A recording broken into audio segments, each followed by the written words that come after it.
क्या आपने कभी ऐसी देवी के बारे में सुना है जो स्वयं का सिर काटकर अपनी सखियों को रक्त पिलाती है?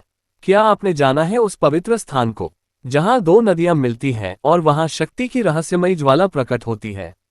आज हम आपको बताएंगे झारखंड के रजरप्पा स्थित मां छिन्नमस्तिका शक्तिपीठ की अद्भुत कथा। एक ऐसी देवी जिनकी भक्ति जितनी रहस्यमय है उतनी ही शक्तिशाली।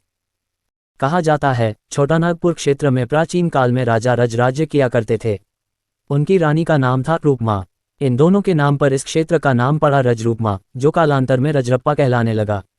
एक बार पूर्णिमा की रात राजा रज शिकार की खोज में निकले। चलते चलते वे पहुंच गए दामोदर और भैरवी नदी के संगम स्थल पर। रात में विश्राम करते समय राजा को एक अद्भुत स्वप्न आता है। एक कन्या प्रकट होती है, लाल वस्त्रों में, तेजस्वी चेहरा, नेत्रों से अग्नि समान तेज।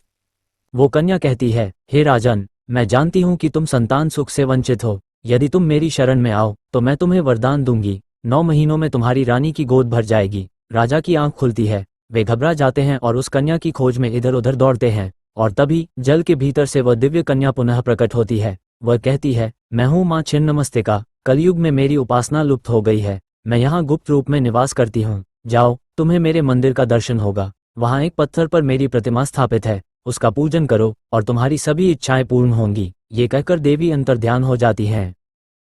राजा दामोदर उसी स्थान पर मां छिन्नमस्तिका का मंदिर बनवाते हैं, जिसे आज शक्तिपीठ रजरप्पा के नाम से जाना जाता है। यह मंदिर लगभग 6000 वर्ष प्राचीन माना जाता है। जहां दामोदर और भैरवी नदी का संगम होता है, वहीं मां की शक्ति प्रकट होती है।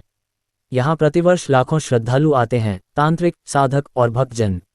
इस मंदिर की विशेषता यह है कि यह तांत्रिक साधनाओं का एक प्रमुख केंद्र है। यहाँ बलि की परंपरा भी प्राचीन काल से चली आ रही है। एक बार मां भवानी अपनी सखियों जया और विजया के साथ मंदाकिनी नदी में स्नान करने गईं। स्नान के बाद देवी को तीव्र भूख और प्यास लगी। उनका संपूर्ण शरीर काला पड़ गया। जया और विजया भी भूख से तड़पने लगी। तब मां ने अपने शरीर को चीरकर स्वयं का सिर काट डाला। उनके कटा हुआ सिर 3 धाराओं में रक्त बहाने लगा। 2 धाराएं सखियों के मुख में और 1 धार अपने ही मस्तक में। इसी दिन से देवी को कहा गया मां छिन्नमस्तिका, जो अपनी सखियों के लिए भी बलिदान देती हैं। मां छिन्नमस्तिका न केवल तंत्र की देवी है, बल्कि बलिदान, शक्ति और ममता की प्रतीक है। रजरप्पा का ये शक्तिपीठ आज भी गूंजता है, जय मां छिन्नमस्तिका भवानी की गूंज से, जहां हर भक्त को शांति मिलती है, शक्ति मिलती है और आशीर्वाद मिलता है। फोल्डेड हैंड्स, जय मां छिन्नमस्तिका। आप सभी की मनोकामनाएं पूर्ण हो। इसी मंगल कामना के साथ फिर मिलेंगे एक और दिव्य कथा में।